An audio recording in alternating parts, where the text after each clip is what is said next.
Good day, everyone. So I am Jane Antoinette Pike, a second year BS Ed English. Today, we will be talking about learners from indigenous group. So here's our objectives.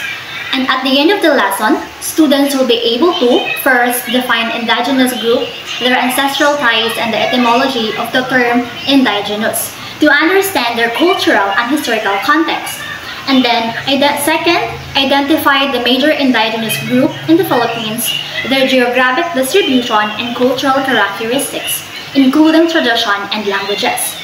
Third is explain the importance of indigenous people's education, curriculum framework, and its role in addressing the educational needs of indigenous learners. So now, what comes to your mind when you hear the word indigenous groups?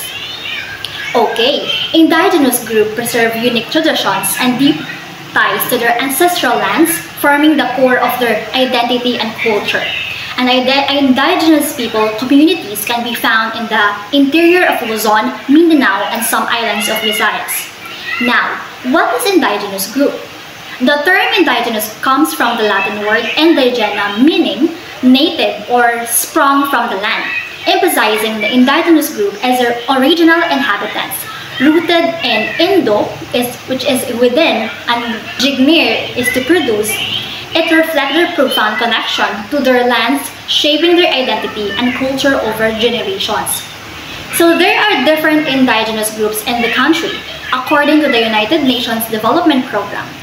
The Philippines is a culturally diverse nation with 14 to 17 million indigenous peoples across 110 ethno-linguistic groups, and most are concentrated in northern Luzon, Cordillera Administrative Region with 33% and Mindanao with 61%, with smaller groups in Visayas.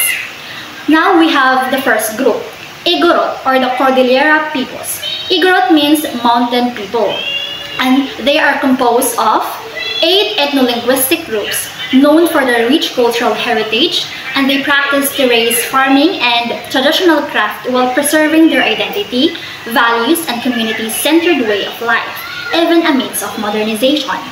The second one is we have Caraballo tribes. Now, the Caraballo tribes residing in the Caraballo mountain range are known for their harmonious relationship with nature. They uphold tradition tied to their ancestral lands, highlighting the importance of culturally responsive education to preserve their heritage and support their development. The third one is we have Negreto. The Negreto is derived from the Spanish word negro, or small black person.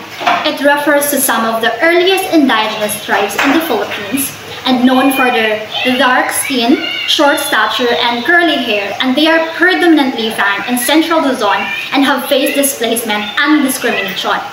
So with a population of around 160,000, they remain one of the most widespread indigenous groups, striving for equality and recognition.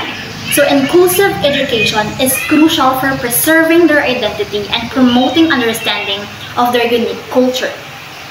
Second, fourth one is Mangyan. The Mangyan comprising 8 tribes on Mindoro Island with around 100,000 people, and they practice subsistence farming and follow animist beliefs that connect humans, nature, and spirits. So they reflect the rich heritage and resilience of Mindoro's indigenous people. The fifth and the last one is the Lumad, meaning born and grow in the place in Visayan. So it refers to 18 non-Muslim indigenous hill tribes of Mindanao. So as the largest indigenous group in the Philippines, with about 2.1 million people, they inhabit Mindanao's hilly regions and showcase its rich cultural diversity and traditions. Bottom of worm. Modern classroom prioritize diversity and inclusivity, highlighting cross-cultural understanding, a key aspect of the 7 C's of 21st century teaching. So this approach fosters respect and collaboration among learners from diverse cultural backgrounds, including indigenous communities.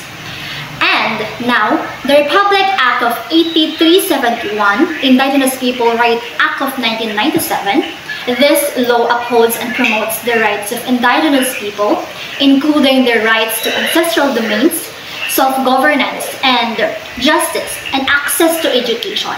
So it aims to preserve their culture, integrity, and ensure that their active participation in decision-making processes.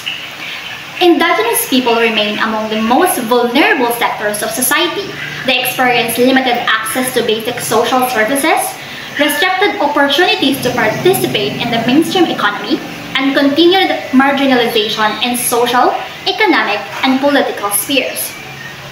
The Department of Education acknowledges the right of Indigenous people to an education that is culturally rooted, ensuring it aligns with their tradition, values, and identities while addressing their specific educational needs.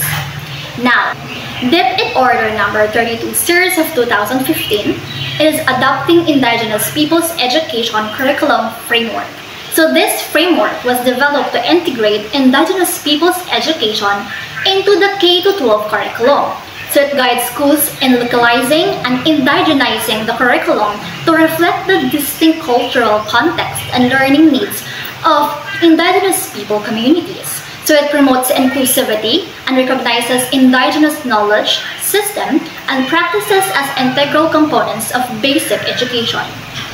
So according to DepEd Order Number 62 Series of 2011, the department is mandated to provide inclusive basic education for all and shall first ensure equal access to quality education for Indigenous people by promoting functions literacy.